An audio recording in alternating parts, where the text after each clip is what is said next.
ঠিকভাবে বাচ্চাকে লালন পালন করেনি, ঠিকভাবে কথা বলেনি, ঠিকভাবে বাচ্চার সাথে ছোটবেলায় সময় কাটায়নি, যার ফলে বাচ্চা এমন হয়েছে। তো এইসব দোষ দেবেন না মায়েদের উপর। কারণ মায়েরা এমনিতেই আপনাদের সবার চাইতে মায়েদেরই টেনশন বেশি থাকে বাচ্চাকে নিয়ে। কারণ কোনো মাই চান না যে তার বাচ্চা অসুস্থ হোক বা কোনোরূপ উম কষ্টে থাকুক। আ সব মায়েরা চান ওদের বাচ্চা ঠিকভাবে জীবনে উন্নতি করুক। তো আপনাদের কাছে অনুরোধ, কেউ কোনোদিন কোনো মাকে এভাবে বলবেন না। কারণ মায়েরা এমনিতে অনেক স্ট্রেসে থাকেন, বাচ্চার ভবিষ্যৎ নিয়ে চিন্তিত থাকে।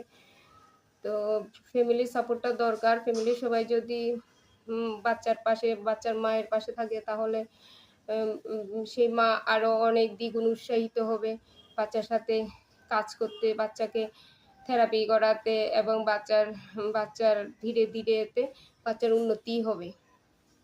আর সামাজিক সচেতনতাও দরকার। সমাজের প্রতিটা ক্ষেত্রে মানুষ এগিয়ে আসতে হবে।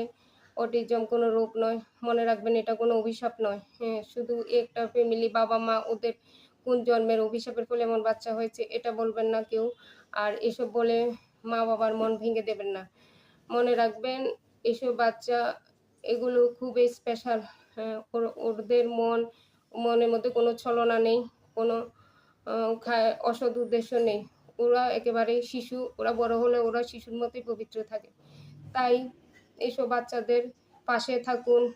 এ স এটা একটা সামাজিক বার্তা। সমাজের প্রতিটা ক্ষেত্রে মানুষজন এগিয়ে আসুন। ওরা অচ্ছুত নয়।